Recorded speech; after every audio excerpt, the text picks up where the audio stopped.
যাকাত শব্দের অর্থ হলো বৃদ্ধি হওয়া। তো যাকাত দিলে বৃদ্ধি কেমনে হয়? আল্লাহ বলে কেমনে হয় তুমি বুঝবা না, এদিকে আমি আল্লাহ রাস্তায় দান করবা, বহুগুণ আমি আল্লাহ ওদিকে তোমার জন্য বাড়িয়ে দিচ্ছি। প্রতিদিন সকালবেলায় আসমান থেকে দুইজন ফেরেশতা অবতরণ করেন, আর একজন ফেরেশতা আল্লাহ পাকের দরবারে দোয়া করে, মোনাজাত করে, ও আল্লাহ, আল্লাহুম্মা আতি মুনফিকা খালাফা, আল্লাহ যারা তোমার রাস্তায় দান করে, তোমাকে খুশি করে, জনকল্যাণমূলক কাজ করে, আল্লাহ তার সম্পদের পিছনে তুমি তাদেরকে আরো আরো সম্পদ দান করো। উচ্চ আওয়াজে বলুন। আজকে এর পর থেকে 37তম আয়াত থেকে শুরু হবে, যেখানে রব্বুল আলামিন ইরশাদ করেছেন, আউযু বিল্লাহি মিনাশ শাইতানির রাজীম, ওয়ামা আমওয়ালুকুম ওয়ালা আওলাদুকুম বিল্লাতী তুকাররিবুকুম ইনদানা যুলফা ইল্লা মান আমানা ওয়া আমিলা সালিহান ফাউলাইকা লাহুম জাযাউদ দি'ফ বিমা আমিলু ওয়া হুম ফিল গুরফাতি আমিনুন। রব্বুল আলামিন বলেন, ওয়ামা আমওয়ালুকুম, যা সম্পদ তোমাদের আছে আমি আল্লাহ দিয়েছি, ওয়ালা আওলাদুকুম, আর তোমাদের সন্তানাদি, বিল্লাতী তুকাররিবুকুম ইনদানা যুলফা, তোমাদের সম্পদ এবং তোমাদের আওলাদ তোমাদেরকে আমি আল্লাহর কাছে আনতে পারে না। তোমাদের যতই সম্পদ হোক, এই সম্পদ দিয়ে আমি আল্লাহর কাছে আসা সম্ভব না।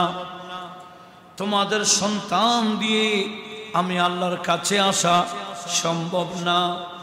ইল্লা মান আমানা ওয়া আমিলা সালিহা, হ্যাঁ, যারা ঈমান এনে আমলে সালেহাত করে সম্পদগুলো ন্যায়ভাবে অর্জন করে, সন্তানগুলোকে শরীয়ত এবং নবীজির সুন্নাত মোতাবেক গাইড করে, ফাউলাইকা লাহুম জাযাউদ দি'ফি, আমার আল্লাহ বলেন আমি আল্লাহ তাদেরকে দুনিয়া এবং আখিরাতে ডবল ডবল সওয়াব দান করি। জোরে বলুন সুবহানাল্লাহ। যারা সম্পদের অহংকার করে, সন্তান বেশি অহংকার করে, আমার কি আর হবে, আমার তো সম্পদ আছে, আওলাদ আছে। আল্লাহ বলে, যতই কিছু করো, সম্পদ যতই হোক, আওলাদ যতই হোক, তোমাদের এগুলো আমি আল্লাহর কাছে এনে দিতে সক্ষম না। হ্যাঁ, তোমার সম্পদও কাজে আসবে, আওলাদও কাজে আসবে। সম্পদগুলো যদি হালাল হয়, ওই সম্পদগুলোর হক যদি আদায় করো, আর আওলাদগুলাকে যদি সালেহা বানাইতে পারো, একটু জোরে বলুন না সুবহানাল্লাহ। কারণ আমরা জানি মানুষ মারা যাওয়ার পরে তার কবরের মধ্যে আমল বন্ধ হয়ে যায়, কিন্তু কিছু আমল জারি থাকে। সেই বান্দা দুনিয়াতে আমল করেছিল, মারা যাওয়ার পরও সওয়াব জারি হতেই থাকে। তার মধ্যে অন্যতম একটি বিষয় হচ্ছে, সম্পদ দিয়ে যদি সদকায়ে জারিয়া করা যায়, আর আওলাদ যদি আওলাদে সালেহা হয়, নেককার হয়, নামাজি কালামি হয়, সব সময় মা বাবার জন্য দোয়া করে, ওই সন্তান ওই সম্পদ বান্দাকে আল্লাহর নৈকট্যতা অর্জন করাই দেয়। একটু জোরে বলুন না সুবহানাল্লাহ। তাহলে সম্পদ এবং আওলাদ সেটাও পরীক্ষা স্বরূপ। কিছু বান্দারা সম্পদ দিয়ে জাহান্নামে যাবে, আওলাদের কারণে জাহান্নামে যেতে হবে। আবার কিছু বান্দা সম্পদের মাধ্যমে, আওলাদের মাধ্যমে আমার আল্লাহর কাছে উঁচু একটা মর্যাদা পেয়ে যায়। একটু জোরে বলুন না সুবহানাল্লাহ।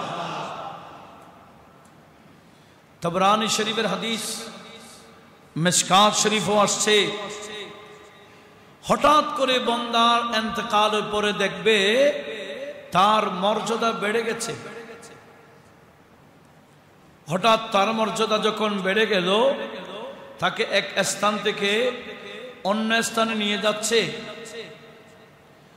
তখন ওই বান্দা আল্লাহকে বলবে, ইয়া রব আন্না লি হাদিহি, এই মানসালাত, এই মর্তবাত, এই পজিশন কোত্থেকে আসছে আমার কাছে? তখন আমার আল্লাহ বলবেন, বে ইস্তিগফারে ওয়ালাদিকা, তুমি তো মারা গেছো, তোমার সন্তান তোমার জন্য ইস্তিগফার করে, দোয়া করে, যার কারণে তোমার সন্তানের মাধ্যমে তোমার এই মর্যাদা, তোমার লাভ হয়েছে। একটু বড় আওয়াজ বলুন না সুবহানাল্লাহ। সম্পদ, যদি যত বেশি আমরা সম্পদ অর্জন করি, হিসাব তো তত বাড়তেই থাকবে। এই সম্পদ যদি কাজে লাগাইতে পারি, এই সম্পদও আমার মর্যাদা বাড়াই দিবে। আমি আল্লাহর দেওয়া সম্পদ দিয়ে যদি আল্লাহর জন্য মসজিদ বানাই দিই, মাদ্রাসা প্রতিষ্ঠা করে দিই, সম্পদ দিয়ে যদি জনকল্যাণমূলক কাজ করে দিই, এলাকার যেটা অভাব, সে অভাবটা যদি মোচন করতে পারি সম্পদ দিয়ে, তাহলে অবশ্যই এই সম্পদের মাধ্যমে বান্দা আল্লাহর নৈকট্য অর্জন করতে পারবে। একটু বড় আওয়াজ বলি না সুবহানাল্লাহ। কিন্তু অধিকাংশ সম্পদশালীরা এগুলা বুঝে না। অধিকাংশ সম্পদশালীরা সম্পদ দিয়ে জাহান্নাম কিনে, তাদের সম্পদের মাধ্যমে সাপ বানাচ্ছে। সাপ, এই সাপগুলা কবরে এসে যাবে, জাহান্নামে আক্রমণ করবে। হ্যাঁ, ইল্লা মাশাআল্লাহ, কিছু সম্পদশালী আছে যারা সম্পদ দিয়ে ভালো ভালো কাজ করে, নেক কাজ করে, জনকল্যাণমূলক কাজ করে। এই সম্পদ অবশ্যই দুনিয়াতেও তার সম্মান বাড়ায়, আখিরাতেও তার সম্মান বাড়াবে। একটু জোরে বলি না সুবহানাল্লাহ। সেজন্য সম্পদশালী হওয়া বড় কথা না, এই সম্পদ কিভাবে অর্জন করেছি, এই সম্পদের পবিত্রতা ঠিক আছে কিনা, এটাই বড় কথা। এই সম্পদগুলো আল্লাহ এবং রসুলের রাস্তায় খরচ করছি কিনা, এটা যথাযথ হচ্ছে কিনা, এটাই বড় কথা। যদি হারাম পন্থায় সম্পদ অর্জন করি, হারাম পথে ব্যয় করি, যথাযথ যাকাতগুলা আদায় না করি, আমার সম্পদ আমার জন্য, আপ্পার সম্পদ আপ্পার জন্য বড় বিপদ হয়ে যাবে। আল্লাহ সবাইকে হেফাজত করুক। একটু বলি না আমিন। তাহলে আমার আল্লাহ এখানে কি বলছেন? ওয়ামা আমওয়ালুকুম ওয়ালা আওলাদুকুম বিল্লাতি তুকাররিবুকুম ইনদানা। বান্দা আমার, তোমাদের সম্পদ, তোমাদের আওলাদ আমি আল্লাহর কাছে এনে দিতে পারে না, ইল্লা মান আমানা ওয়া আমিলা সালিহা, যারা আমল ঈমান আনবে, আমলে সালেহাত করবে, হালাল ভাবে রোজি রোজগার করবে এবং ইবাদতে বদনীয় করবে, শারীরিক ইবাদত করবে, আবার মালি ইবাদত, সম্পদের ইবাদত করবে। ফাউলাইকা লাহুম জাযাউদ দিফি, আমি আল্লাহর কাছে ওই বান্দাদের জন্য ডবল ডবল সওয়াব রয়েছে। উচ্চ আওয়াজে বলুন সুবহানাল্লাহ। সম্পদগুলোকে হালাল ভাবে অর্জন করে আল্লাহ খুশি হয়, রসুল খুশি হয়, মানুষ খুশি হয়। এই কাজে যে ব্যয় করেছিল, সন্তানগুলোকে নামাজি বানিয়েছিল, সন্তানগুলোকে নবীজির শরীয়ত সুন্নাত শিখিয়েছিল, সন্তানগুলোকে আল্লাহ ওয়ালা বানিয়ে দিয়েছিল। বিমা আমিলু ওয়া হুম ফিল খুরফাতে আমিনুন, এই কাজের ফলে এরা জান্নাতের বড় বালাখানার মধ্যে নিরাপদে থাকবে। একটু জোরে বলুন না সুবহানাল্লাহ। তাহলে সম্পদের মাধ্যমে জান্নাতে যাওয়া যায়, সন্তানের মাধ্যমেও জান্নাতে যাওয়া যায়। তাহলে কিভাবে যাওয়া যায় এই বিষয়টা আমাদের সব সময় সামনে রাখতে হবে। সেজন্য কোরআনে পাকে সূরা মুমিনুন আয়াত নম্বর 55 এবং 56, সেখানে আমার আল্লাহ ইরশাদ করেছেন কি, আয়াহসাবুন আন্নামা নুমিদ্দুহুম বিহি মিন মালি ওয়া বানিন নুসারিউ লাহুম ফিল খায়রাত বাল লা ইয়াশউরুন। আল্লাহ বলে, আমার বান্দারা কি এটা ধারণা করে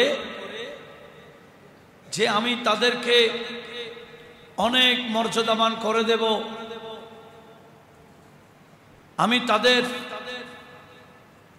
নিয়ামত বাড়িয়ে দেব সম্পদ বেশি হওয়ার কারণে, সন্তানাদি বেশি হওয়ার কারণে, এবং আমি আল্লাহ তাদেরকে খায়রাত কল্যাণ বৃদ্ধি করে দেব, এটা তাদের ধারণা। তবে বাল লা ইয়াশউরুন, বরঞ্চ তারা বুঝতে পারছে না, অনুধাবন করতে পারছে না এই সম্পদ এবং আওলাদ যে আমি আল্লাহ তাদেরকে পরীক্ষার জন্য দিয়েছি। একটু জোরে বলুন। সেজন্য পরীক্ষা যে আল্লাহ দিচ্ছেন, আল্লাহ যে আমাদের থেকে পরীক্ষা নিচ্ছেন, এই বিষয়গুলা সবসময় যারা মাথায় রাখে এরা সম্পদের ক্ষেত্রেও হুঁশ করবে, আওলাদের ব্যাপারেও লক্ষ্য রাখবে। যদি লক্ষ্য রাখতে পারে, দুনিয়া তো সম্মান, আখিরাতেও সম্মান। আল্লাহ আমাদেরকে সেদিকে লক্ষ্য রাখার তৌফিক দান করুক। একটু বলি না আমিন। ওয়াল্লাযীনা ইয়াসআউনা ফি আয়াতিনা মুআজিজিন উলাইকা ফিল আযাবি মুহদারুন। আল্লাহ বলে, ওয়াল্লাযীনা ইয়াসআউনা ফি আয়াতিনা মুআজিজিন, যারা আমি আল্লাহর নিশানি, আমি আল্লাহর আয়াতকে সামনে রেখে আমি আল্লাহর আয়াতের বিপরীত চলে, আমি আল্লাহ যে নিশান দিলাম, যে কুদরতি নিশানি তাদের সামনে দিলাম, এগুলার বিপরীত চলে, উলাইকা ফিল আযাবি মুহদারুন, এদেরকে আমি আল্লাহ আযাবের মধ্যে উপস্থিত করাবো। উচ্চ আওয়াজে বলুন নাউযুবিল্লাহ। যারা আল্লাহর আয়াতের, আল্লাহর কুদরতি নিশানের বিপরীত চলে, এদের জন্য আমার আল্লাহ নির্ধারণ করেছেন আযাব, এবং সে আযাবের মধ্যে তাদেরকে উপস্থিত করাবেন। আল্লাহ বলেন, কুল, হে রাসূল আপনি তাদেরকে বলুন, ইন্না রাব্বি ইয়াবসুতুর রিজকা লিমান ইয়াশা মিন ইবাদিহি ওয়া ইয়াকদিরু লাহু। হে রাসূল আপনি তাদেরকে বলুন, আমি আল্লাহ তাদের মধ্য থেকে যাকে ইচ্ছা তার রিজিক সম্পদ বৃদ্ধি করে দিই, ওয়া ইয়াকদিরু লাহু, তাদের জন্য সম্পদ, অনেকের সম্পদ কমাই দিই, কারো সম্পদ বৃদ্ধি করে দিই, কারো সম্পদ কমাই দিই। ওয়ামা আনফাকতুম মিন শাইইন ফাহুয়া ইউখলিফুহু। যারা আমি আল্লাহ রাস্তায় খরচ করে এরা মনে করে না যাতে খরচ হয়েছে শেষ নয়, যারা আমি আল্লাহ রাস্তায় খরচ করে এদিকে ওই সম্পদের পিছনে আরো সম্পদ তার জন্য আমি আল্লাহ রেডি করে দিই। সেজন্য যাকাত দিলে কি সম্পদ কমে না বাড়ে? যাকাত শব্দের একটা অর্থ হলো বৃদ্ধি, আজিয়াদা, আন-নামা। যাকাত শব্দের অর্থ হলো বৃদ্ধি হওয়া। তো যাকাত দিলে বৃদ্ধি কেমনে হয়? আল্লাহ বলে কেমনে হয় তুমি বুঝবা না, এদিকে আমি আল্লাহ রাস্তায় দান করবা, বহুগুণ আমি আল্লাহ ওদিকে তোমার জন্য বাড়িয়ে দিচ্ছি। হাদিসে বাকে আছে দুইজন ফেরেশতা সব সময় প্রতিদিন,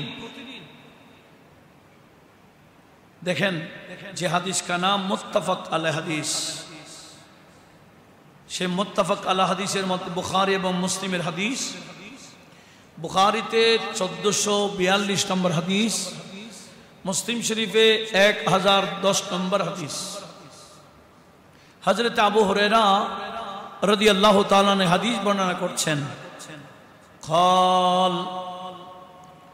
قال رسول الله বড় করে বলি সাল্লাল্লাহু আলাইহি ওয়াসাল্লাম, মা মিন ইয়াউমিন ইউসবিহুল ইবাদু ফীহি ইল্লা মালাকানি ইয়ানসিলানি ফায়াকুলু আহাদুহুমা আল্লাহুম্মা আতি মুনফিকান খালাফা ওয়া ইয়াকুলুল আখিরু আল্লাহুম্মা আতি মুমসিকাত তালাফা। প্রতিদিন সকালবেলায় আসমান থেকে দুইজন ফেরেশতা অবতরণ করেন, আর একজন ফেরেশতা আল্লাহ পাকের দরবারে দোয়া করে, মোনাজাত করে, ও আল্লাহ, আল্লাহুম্মা আতি মুনফিকা খালাফা, আল্লাহ যারা তোমার রাস্তায় দান করে, তোমাকে খুশি করে, জনকল্যাণমূলক কাজ করে, আল্লাহ তার সম্পদের পিছনে তুমি তাদেরকে আরো আরো সম্পদ দান করো। উচ্চ আওয়াজে বলুন। এই ফেরেশতার ডিউটি হচ্ছে এটা, সকালবেলা নামবে আর দোয়াটা করতে থাকবে, আল্লাহুম্মা আতি মুনফিকা খালাফা, আল্লাহ যারা আল্লাহ তোমার রাস্তায় দান করে তাদের সম্পদ বাড়াই দাও, বাড়াই দাও। এই সম্পদ যেগুলা তোমার রাস্তায় দিয়ে দিয়েছে এটার পিছনে আরো সম্পদ দাও, আরো সম্পদ দাও। আর ওয়ায়াকুলুল আখিরু, আরেকজন ফেরেশতা কি বলে, আল্লাহুম্মা আতি মুমসিকান তালাফা, ও আল্লাহ যারা সম্পদ রেখে দিয়েছে, সম্পদ ব্যাংকে জমা করে রেখেছে, বের করে না, শুধু জমা করতে জানে, উঠাইতে জানে না, সম্পদকে আবদ্ধ করে রাখে, সম্পদের হক আদায় করে না, মা বাবার হক আদায় করে না, ছেলে মেয়েদের হক যথাযথ আদায় করে না, আত্মীয় স্বজনের হক আদায় করে না, পাড়া প্রতিবেশীর হক আদায় করে না, সে সম্পদ রেখে দিচ্ছে। ও আল্লাহ, আমি ফেরেশতা তোমার কাছে দোয়া করছি, এই বান্দার সম্পদ তুমি ধ্বংস করে দাও। আর একটু জোরে বলি, যারা সম্পদের হক আদায় করে না আমার আল্লাহ তাদের সম্পদ ধ্বংস করে দেয়। কেন? ওই ফেরেশতা প্রতিদিন সকালবেলায় এই দোয়াটা করে। হাদিস বুখারী এবং মুসলিম। তাহলে কি বুঝলাম? যারা আল্লাহ রাস্তায় দান করে এদের জন্য সম্পদ বাড়াই দেওয়ার জন্য ফেরেশতা দোয়া করে, আর যারা সম্পদকে আটকায় রাখে, কাউকে দান করতে চাই না, এদের সম্পদ নষ্ট করার জন্য ফেরেশতা বদদুয়া দেয়। একটু বড় আওয়াজে বলি না নাউজুবিল্লাহ। ওই ফেরেশতা দুজনকে আমরা কি দেখি? ফেরেশতা দোয়া করে সেটা আমরা শুনি না, বদদুয়া করলেও শুনি না। এগুলা পরীক্ষা চলছে আমাদের। এরপরে বুখারী মুসলিমের আরেকটা হাদিস শুনি, যে হাদিসটা বুখারীতে 5252, মুসলিম শরীফের মধ্যে 9093 নম্বর হাদিস। তাও হযরতে আবু হুরায়রা রাদিয়াল্লাহু তাআলা আন হাদিস বর্ণনা করেছেন। হাদিসটা আমাদের নবীজি থেকে বর্ণনা করেছেন, আর নবীজি সরাসরি আল্লাহ পাকের হাদিস বয়ান দিয়েছেন। এখানে কোনো মধ্যখানে জিবরাইল নেই, সরাসরি নবীজি আল্লাহর হাদিস বর্ণনা করছেন। এটাকে বলা হয় হাদিসে কুদসি। এটা হাদিসে কুদসি, আল্লাহ পাকের বাণী। তাহলে হাদিসে কুদসি যেটা বুখারী মুসলিমে আসছে, সেটা কি? আমার আল্লাহ বান্দাকে ডাক দিয়ে বলে, আনফিক ইয়া ইবনা আদমা উনফাক আলাইকা। এই ইবনে আদম, বনি আদম, আদম সন্তান, আমি আল্লাহ তোমাকে সম্পদ দিয়েছি, এগুলা আটকায় রাখিও না, এগুলা খরচ করো, খরচ করো। তুমি আমার বান্দাদের জন্য খরচ করবা, আর এদিকে তোমার জন্য আমার কুদরতি ব্যবস্থাপনা থেকে তোমাকে দেওয়া হবে, তোমাকে রাত দিন সম্পদ বাড়িয়ে দেওয়া হবে। তুমি আমার বান্দাদের জন্য দিতেই থাকো, আর আমি আল্লাহর পক্ষ থেকে তোমাকে দেওয়া হবে। উচ্চ আওয়াজে বলুন। মানুষকে না দিলে আল্লাহ দিই না, বরঞ্চ আল্লাহ ওই সম্পদ কি করে দেয়? নষ্ট করে দেয়। যে বিপদ আমাদের চলছে, এই বিপদগুলো এমনি আসে না। কারো ব্যবসা হচ্ছে না, কারো ব্যবসা নাই, এই নাই সেই নাই, এগুলো বিপদ সবার জন্য কেন আসছে? আমরা যেভাবে চলার দরকার ছিল, আমাদের একটা শরীয়তের বাউন্ডারি আছে, আমাদের নবীজির একটা শরীয়তের বাউন্ডারি আছে। আমরা শরীয়তের বাউন্ডারির ভিতরে নাই। আমরা মুসলমান, মুসলমানদের একটা শরীয়ত আছে, মুসলমানদের একজন নবী আছেন। ওই নবী আমাদের জন্য শিক্ষা দিলেন কোনটা হালাল, কোনটা হারাম, কোনটা জায়েজ, কোনটা নাজায়েজ, কোনটা ন্যায়, কোনটা অন্যায়, সব কিছু নবীজি আমাদেরকে তালিম দিয়েছেন। এরপরও আমরা জানার পরেও হারামের দিকে হাত বাড়াই, হারামের দিকে পা বাড়াই। আমি জানি এটা হারাম, আমি জানি এটা কি হারাম, জানার পরও যে আমি নিচ্ছি, কিন্তু আমি তো খেয়াল করতেছি না আমার আল্লাহ আমার সামনে হারাম রেখে পরীক্ষা নিচ্ছেন। আল্লাহ বলে ওয়াহাদাই না হুন নাচাদাইন, আমি আল্লাহ আমার বান্দাকে দুইটা রাস্তা দেখাইলাম, কোনটা জান্নাতের রোড তাও দেখাইলাম, কোনটা জাহান্নামের রোড তাও দেখাইলাম। এমনকি আমি আল্লাহ আমার বান্দার সামনে হালাল কোনটা সেটাও বয়ান দিলাম, হারাম কোনটা সেটাও আমার বন্ধুর মাধ্যমে স্পষ্ট করে দিলাম। এবার আমার বান্দা থেকে পরীক্ষা চলবে, বান্দা কি হালালটা নিচ্ছে না হারামটা। অধিকাংশ বান্দারা এই পরীক্ষায় ফেল মারতেছে, হালাল তো নেই, হারাম কি ছাড়ে? ছাড়ে না। আল্লাহ আমাদের সবাইকে হালাল হারামের বিষয়টা একটু মনে রাখার তৌফিক দান করুন। এটা মানুষের হায়াত থাকলে আর কত। সূরা রুম 54 নং আয়াত একটু ধরেন। আমার আল্লাহ কি বলেছেন আমরা একটু শুনি। হায়াত আমার আল্লাহ আমাদেরকে কি রকম পাঠালেন, আমরা কি ছিলাম, আমরা কি হচ্ছি, বিষয়টা আমাদের একটু জানার দরকার আছে। কোন সূরা বললাম? সূরা রুম, আয়াত নম্বর কত? 54। যেখানে আমার আল্লাহ কি বলছেন একটু লক্ষ্য করি, অতীব প্রয়োজন। আল্লাহ বলেন আল্লাহুল্লাযী খালাকাকুম মিন দুফিন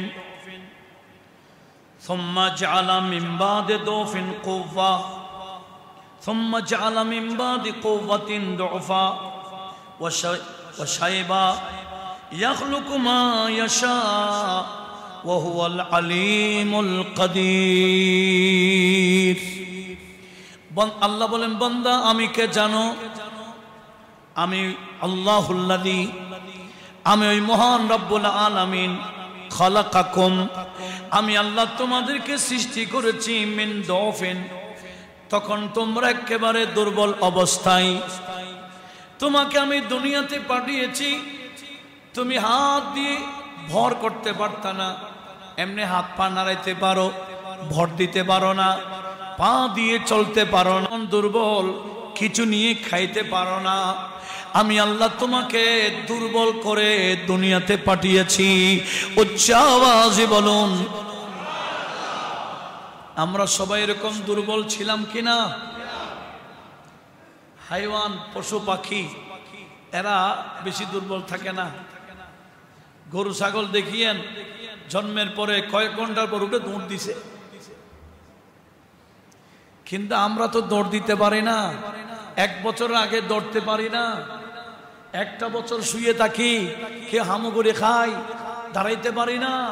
আল্লাহ বলেন বান্দা একটু খেয়াল করো, আমি আল্লাহ তোমাকে দুর্বল ভাবে বানিয়েছি। সুম্মা জাআলা মিন বাদি দুফিন কুওয়া, এরপরে তোমার দুর্বলতা আমি আল্লাহ ধীরে ধীরে দুর্বৃত করে আমি আল্লাহ তোমাকে একেবারে শক্তিশালী করে দিলাম। উচ্চ আওয়াজে বলুন। তোমাকে এমন শক্তি দিলাম, তুমি বাহুর ঠেলায় অনেকজনকে ফেলাই দিতে পারো। আছে কিনা? শক্তি দেখাই, হ্যাঁ শক্তি। এটা কয়দিন একটু লক্ষ্য করেছেন? আল্লাহ বলেন শক্তিটা তো তোমার কাছে ছিল না, তুমি হাত দিয়ে ভালো করে ধরতেও পারো নাই, শক্তিটা আমি দিয়েছি তোমাকে। ধীরে ধীরে তুমি আল্লাহ, তুমি বান্দাকে আমি শক্তি দিতে দিতে 40 বছর যখন হয়ে গেল, আমি তোমাকে মজবুত করে দিলাম। একটু জোরে বলুন। 40 বছর হলে কি হয়ে যায়? শক্তিশালীর মধ্যে একেবারে শেষ। শক্তি আস্তে আস্তে 40-এর পরে শক্তি কি হচ্ছে একটু খেয়াল করেন, খুব বেশি জরুরি। 40-এর কথাটা সূরাত আহকাফ কত পারা? 19-21 পারা সূরা আহকাফ। একটু লক্ষ্য করি, সেই সূরা আহকাফ না 21 না আরো পর হবে। একটু দুরূদ শরীফ পড়ি। সালাতুনিয়া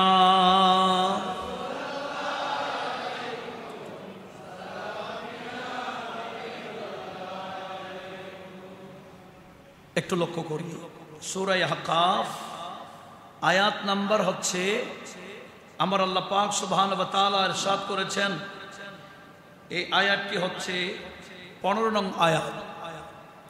সূরা আহকাফ কয় নাম্বার আয়াত? 15 নাম্বার। সেখানে আমার আল্লাহ কি বলছেন একটু লক্ষ্য করুন। ওয়াসাইনাল ইনসানা বিওয়ালিদাইহি ইহসানা, আল্লাহ বলেন আমি হুকুম দিয়েছি মানুষকে তার মা বাবার প্রতি যাতে ইহসান করে, মা বাবার হক যাতে আদায় করে, মা বাবার সাথে সৎ আচরণ যাতে করে। কেন কেন? হামালাতহু উম্মুহু কুরহান ওয়া ওয়াদাতুহু কুরহান, ওই মা তাকে গর্ভধারণ করেছে অনেক কষ্ট করে, ওই মা তাকে দুনিয়াতে প্রসব করেছে অনেক কষ্ট করে। ওয়া আমালুহু ওয়া ফাসালুহু সালাসুনা শাহরা, আবার দুনিয়াতে আসার পরে তাকে দুধ পান করেছে বরাবর 2 বছর। উচ্চ আওয়াজে বলুন। যে মা তাকে গর্ভধারণ করেছেন, আবার গর্ভধারণ থেকে দুনিয়াতে আসা পর্যন্ত, দুধ পান করা পর্যন্ত 30 মাস, 30 30 মাসে কয় বছর? 2.5 বছর। কেন? গর্ভধারণ কমপক্ষে 6 মাস লাগে। 6 মাসের কম হলে গর্ভধারণ হয় না, এটা বৈধ সন্তান হবে না। কমপক্ষে হলো কয় মাস বললাম? 6 মাস হয়ে গেলে বংশ হয়ে যায়। ওইদিকে 6 মাস ধরেছেন, এদিকে 2 বছর ধরেছেন, কয় বছর হলো? সালাসুনা শাহরা, 30 মাস। আল্লাহ বলে গর্ভধারণ থেকে শুরু করে দুধ পান করার শেষ পর্যন্ত ওই মা 30টা মাস তার জন্য ছিল, কতই না কষ্ট করেছিল। সেজন্য আমি আল্লাহ বললাম, তুমি তোমার মা বাবাকে ভালো করে ihsan করো। মা তোমাকে গর্ভধারণ করলেও মায়ের যোগানটা তোমার বাবা দান করেছিল। তোমার মা কষ্ট করেছে, যোগান কে দিয়েছেন? তুমি মায়ের দুধ পান করেছো, এই মায়ের স্তনের দুধ আসার বিষয়ে যোগানটা কিন্তু তোমার বাবা দিয়েছেন। তুমি তোমার ওই 2 মা বাবার প্রতি ihsan করো, কখনো মা বাবার ihsan ভুলবা না। আর কি? হাত্তা ইদা বালাগা আশাদ্দাহু ওয়া বালাগা 40 সানা। আল্লাহ বলেন এভাবে হতে হতে আমি আল্লাহ তোমাকে মজবুত করতে করতে কতটুকু হয়ে গেল? 40 সানা। কয় বছর? 40 বছর হলে এটা হলো শক্তিশালীর শেষ দরজা।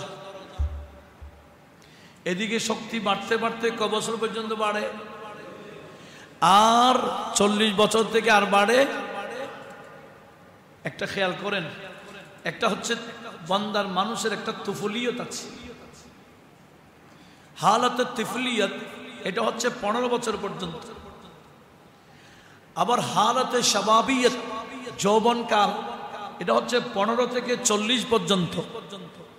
আবার হালাতে কুহুলিয়ত, এটা হচ্ছে 40 থেকে 50 পর্যন্ত। আবার হালাতে শেখিয়ত, বুড়া অবস্থা, সেটি হচ্ছে 50-এর পর থেকে মরণ পর্যন্ত। কয়টা স্তর? 4টা স্তর আছে। শিশুকাল, যৌবনকাল, যৌবনের পরে কি? ওটা কুহুল বলা হচ্ছে, যেটা 40 থেকে 50। আরবিতে এটাকে কুহুল বলা হয়। মানে বুড়াও না, যুবকও না, মানে যুবক থেকে বুড়ার দিকে ধাবিত হয়ে গেছে। আর শেষে 50 পার হয়ে গেলে বৃদ্ধকাল শুরু। আর আমার আল্লাহ সেই সূরা রুমের মধ্যে যে আয়াতটা আমি আপনাদের সামনে কোট দিয়েছি, একটু লক্ষ্য করুন।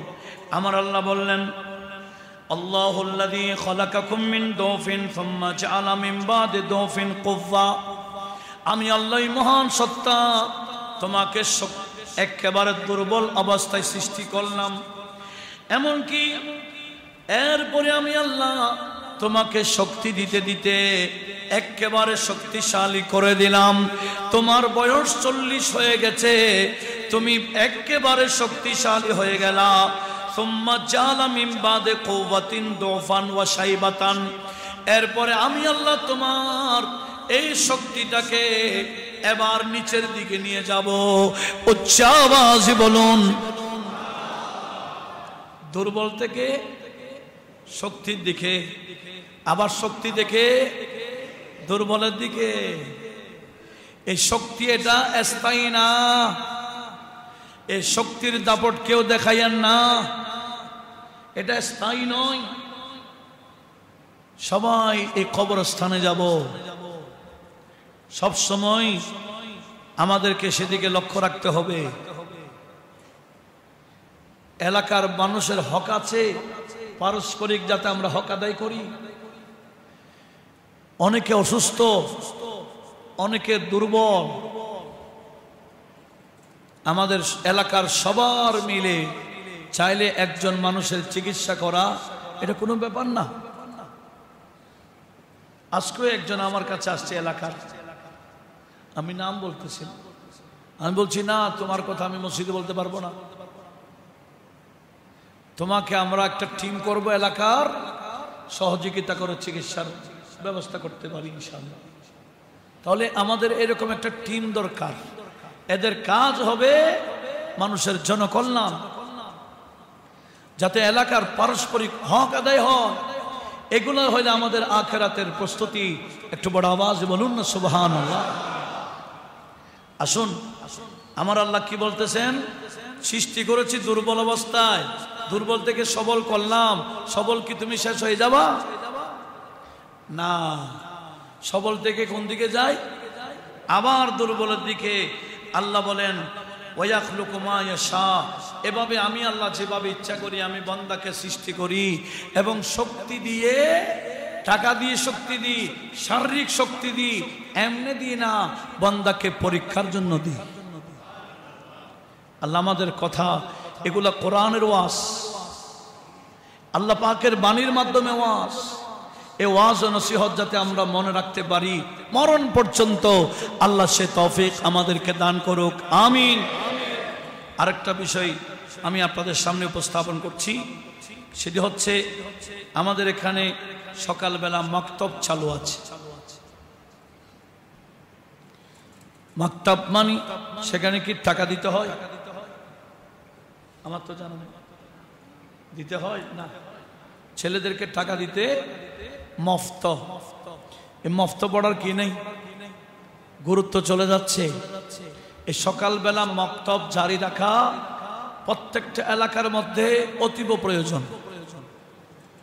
এখানে নাকি মক্তবের ছেলেরা আসতেছে না, তো মক্তবের জন্য আমাদের কমপ্লেক্স বলেন, আমাদের মসজিদ বলেন, এখান থেকে মক্তবের জন্য নির্ধারিত কিছু হুজুর আছেন, মাসিক ওনাদের ভাতাও দেওয়া হয়।